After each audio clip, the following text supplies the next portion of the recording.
Avascular necrosis of hip joint. आज हम इस बीमारी के बारे में इस वीडियो में बात करेंगे। एवैस्कुलर नेक्रोसिस का मतलब है कि जो हमारा हिप जॉइंट है उसका जो हेड होता है उसकी ब्लड सप्लाई खत्म हो जाना और इससे उसकी डेथ हो जाना। मतलब सपोज मैं यदि आपको समझाऊं कि ये हिप जॉइंट का सॉकेट है और ये उसका बॉल है, तो हिप जॉइंट हमारे बॉल और सॉकेट की तरह इस तरह से मूव करता है। ये हिप जॉइंट का हेड है, तो यदि इसकी ब्लड सप्लाई खत्म हो जाती है किसी भी कारणवश, तो ये डेड होना शुरू हो जाता है और इसका कोलैप्स हो जाता है, मतलब ये सिकुड़ जाता है, टूट जाता है। इसी को avascular necrosis of hip joint कहते हैं। इस वीडियो में आज हम बात करेंगे कि इसके क्या रिस्क फैक्टर होते हैं और ये हो जाए तो इसे किस तरह से ठीक किया जा सकता है। मैं इसकी एपिडेमियोलॉजी की बात करूं तो ये कॉमन होता है 20 से 50 साल की एज के अंदर। कम उम्र के लोगों में भी देखा जा सकता है, लेकिन जिनमें कोई रिस्क फैक्टर बहुत लंबे समय तक हो उन्हीं के अंदर ये दिखता है। मोस्टली ये 20 से 50 साल की एज ग्रुप में देखा जाता है। मेल में ये 5 टाइम्स मोर कॉमन होता है कंपेयर टू फीमेल्स। फिर कुछ बीमारियां ऐसी होती है जिनके अंदर अक्सर इसका जो इंसिडेंस है वो नॉर्मल लोगों की तुलना में ज्यादा देखा जाता है। जैसे जो इन्हें हम रिस्क फैक्टर भी कह सकते हैं। क्रॉनिक स्मोकर हैं, उनके अंदर इसका इंसिडेंस थोड़ा सा ज्यादा देखा गया है। जो डेली अल्कोहल लेते हैं, मतलब यदि आप डेली अल्कोहल कंज्यूम करते हैं, कई लंबे समय तक आप ये कर रहे हैं, तो इसका इंसिडेंस एवीएन का जो आप में रिस्क है वो औरों से ज्यादा होता है। फिर जो किसी कारण से स्टेरॉइड्स ले रहे हैं, कुछ ऐसी बीमारियां होती है जिनका ट्रीटमेंट ही स्टेरॉइड होता है, जैसे अस्थमा हो गया या और बहुत सारी प्रॉब्लम्स होती है, रूमेटॉइड आर्थराइटिस है, तो इनके ट्रीटमेंट में डॉक्टर आपको स्टेरॉइड प्रिस्क्राइब करता है। अब यदि ये स्टेरॉइड आप बहुत लंबे समय तक ले रहे हैं तो स्टेरॉइड का एक side effect avascular necrosis of hip joint होता है। कुछ अदर बीमारियों की मैं बात करूं तो हाइपरलिपिडीमिया, मतलब आपके शरीर में लिपिड का कुछ ऐसी स्थिति होती है शरीर के अंदर कि लिपिड की मात्रा बहुत ज्यादा होती है, इसे हाइपरलिपिडीमिया कहते हैं। सिकल सेल एनीमिया, इनके अंदर भी एवीएन का इंसिडेंस होता है, वो आम लोगों की तुलना में ज्यादा देखने को मिलता है। AVN of hip joint. आप मेरी इस अभी तक की बात से समझ गए होंगे कि इसके दो मुख्य जो रिस्क फैक्टर हैं वो है नंबर 1 स्टेरॉइड यूज और नंबर 2 अल्कोहल यूज।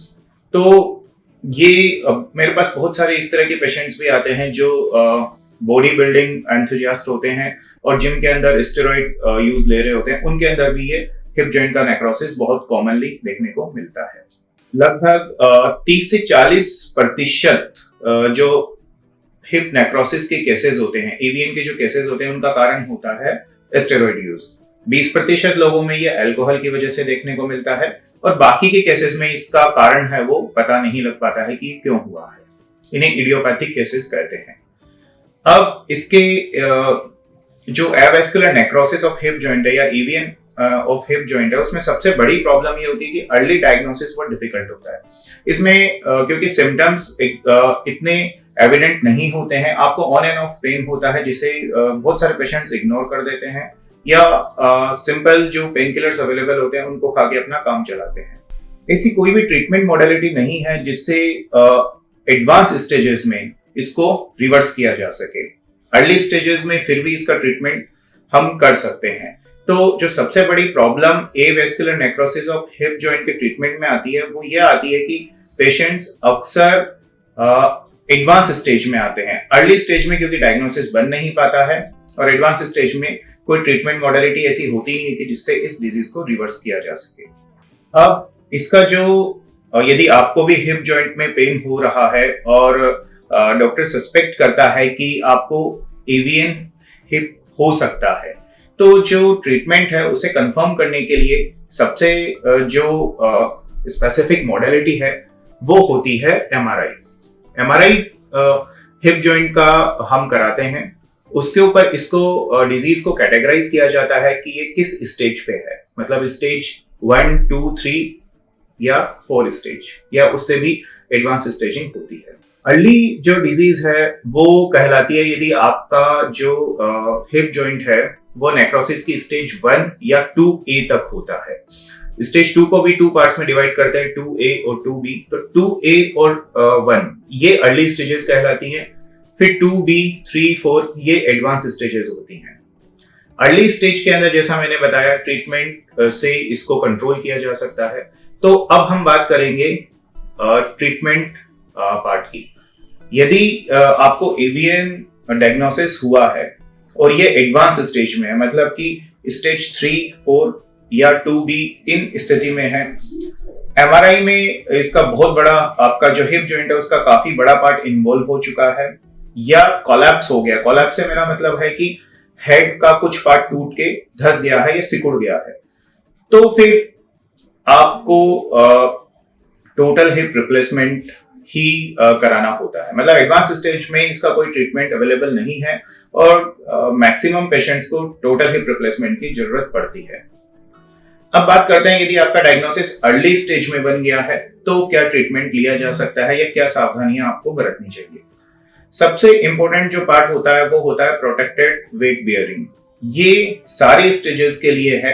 मतलब कि यदि आपको एवीएन ऑफ हिप जॉइंट का डायग्नोसिस बना है आपके हिप पेन के ऊपर, तो सबसे जरूरी होता है कि ये जो डिजीज का प्रोग्रेशन है उसको हम रोकने के लिए उसको हम कैसे रोक सकते हैं। उसको रोकने के लिए सबसे ज्यादा जरूरी होता है कि प्रोटेक्टेड वेट बेयरिंग, मतलब आप अवॉइड करिए इसके ऊपर ज्यादा देर अपने उस लिम्ब पे जिधर हिप जॉइंट का एवीएन है उधर ज्यादा देर खड़े नहीं रहना है, ज्यादा चलना नहीं है, बहुत देर तक उस पर बैठे रहना भी इसकी डिजीज को प्रोग्रेस करेगा। फिर आप क्रच काम में ले सकते हैं, मतलब कोई भी एक सपोर्ट काम में ले जिससे उस हिप की लोडिंग कम की जा सके। ये सारे प्रोटेक्टेड वेट बियरिंग है, ये प्रूवन है डिजीज को प्रोग्रेस होने से रोकने के लिए।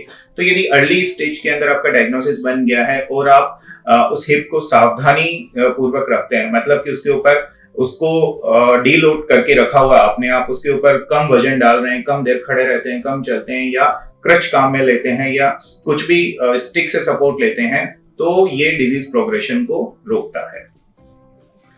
उसके बाद कुछ मेडिसिन हैं जो इसमें कारगर होती हैं। उसमें सबसे इंपॉर्टेंट होती है बिस्फोस्फोनेट। आप अपने डॉक्टर से बात करिए, वो आपको सलाह देंगे। बिस्फोस्फोनेट एक दवाई होती है जो इस डिजीज के अंदर इसके प्रोग्रेशन को रोकने में कारगर है, स्पेशली अर्ली स्टेजेस में।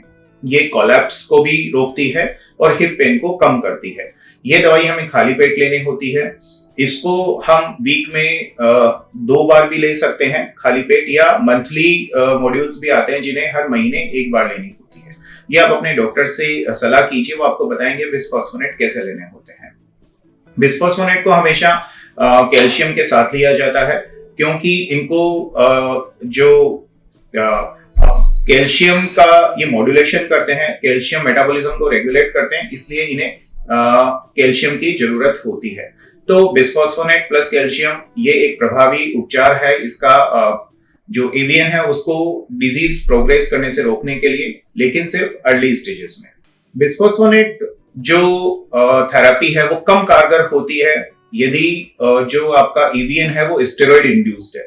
मतलब जैसे मैंने बताया कि avascular necrosis of hip joint के 2 प्रमुख रिस्क फैक्टर है, एक स्टेरॉइड इंड्यूस्ड, दूसरा अल्कोहल इंड्यूस्ड। तो जो बिस्फोस्फोनेट थेरेपी है वो स्टेरॉइड इंड्यूस्ड एवीएन में कम काम करती है। स्टेरॉइड इंड्यूस्ड एवीएन के लिए जो कारगर दवाई है जो देखी गई है वो इसकी पैथोजेनेसिस से हमें पता चलता है। पैथोजेनेसिस से मेरा मतलब है कि डिजीज कैसे हुई है। इसके अंदर क्या होता है कि फैट सेल्स जो होती है उनकी मात्रा भी बढ़ जाती है और उनका साइज भी बढ़ जाता है। तो जो लिपिड लोवरिंग ड्रग्स है, स्टेटिन्स, ये अक्सर हम उन मरीजों को देते हैं जिनके अंदर हाइपरटेंशन या दिल की बीमारी होती है। इनमें लिपिड को कम रखने के लिए स्टेटिन्स या लिपिड लोवरिंग ड्रग्स दी जाती है। इन ड्रग्स का भी इन मेडिसिन का भी इफेक्ट देखा गया है, अच्छा इफेक्ट आता है अर्ली स्टेज में स्टेरॉइड इंड्यूस्ड एवीएन में। तो ये जो 2 प्रमुख कैटेगरीज हैं दवाओं की, उनमें एक बिस्फोस्फोनेट होता है और एक स्टेटिन्स होते हैं, लिपिड लोवरिंग एजेंट्स। कुछ थेरेपीज होती हैं, इंटरवेंशंस, जैसे आपके डॉक्टर आपको ड्रिलिंग की सलाह दे सकते हैं, जिसे कोर डिकम्प्रेशन भी कहते हैं। इसके अंदर हेड जॉइंट अर्ली स्टेजेस में हम एक 6 to 8 mm एक रीमर होता है, उससे जो डिजीज पार्ट है उसके अंदर रीम करते हैं और ड्रिल करते हैं। ड्रिलिंग से मेरा मतलब है एक तरह का हेड के अंदर स्पेस बना दिया जाता है जिससे इसका प्रेशर कम हो जाता है और वेस्कुलर सप्लाई वापस धीरे धीरे बनने लगती है। ये भी एक उपचार है जो रेकमेंडेड है, लेकिन अर्ली स्टेजेस में, मतलब स्टेज 1 और 2A तक। इसे कोर डिकम्प्रेशन कहते हैं। आजकल एक नया ट्रीटमेंट आ गया है और काफी प्रभावी देखा गया है। यदि आप अर्ली स्टेजेस 1 और 2 के अंदर डॉक्टर के पास जाते हैं तो वो कोर डिकम्प्रेशन के साथ आपको स्टेम सेल थेरेपी रेकमेंड करते हैं। स्टेम सेल थेरेपी के अंदर कोर डिकम्प्रेशन के बाद जो डिजीज्ड हिस्सा है हेड का, जो पार्ट नेक्रोस हो गया है, मतलब जिसके अंदर डेड सेल नेक्रोसिस हो गया, जहां कोलैप्स शुरू हो गया है, वहां पे स्टेम सेल्स को ट्रांसप्लांट किया जाता है। ये स्टेम सेल्स दो तरीके के होते हैं, या तो ये खुद के शरीर से बनाए जाते हैं, इसके अंदर बोन मैरो आपका एस्पिरेट करके उससे स्टेम सेल्स कंसंट्रेट लिया जाता है, इसे ऑटोलोगस स्टेम सेल्स कहते हैं। और दूसरे एलोजेनिक स्टेम सेल्स भी ट्रांसप्लांट किए जाते हैं, ये फीटल ब्लड सेल के फीटल कोड से लिए जाते हैं। तो इन स्टेम सेल्स को कोर डिकम्प्रेशन के बाद हिप में ट्रांसप्लांट कर दिया जाता है, और ये भी कारगर देखे गए हैं अर्ली स्टेजेस में, यदि इनको एग्जैक्टली डिजीज एरिया पे हम ट्रांसप्लांट करते हैं तो ये कुछ थेरेपीज हैं एवीएन को रोकने के लिए। लेकिन नटशेल में मैं आपको बताऊं, एवीएन का जो ट्रीटमेंट है वो हम दो पार्ट में डिवाइड कर सकते हैं, अर्ली स्टेज, लेट स्टेज।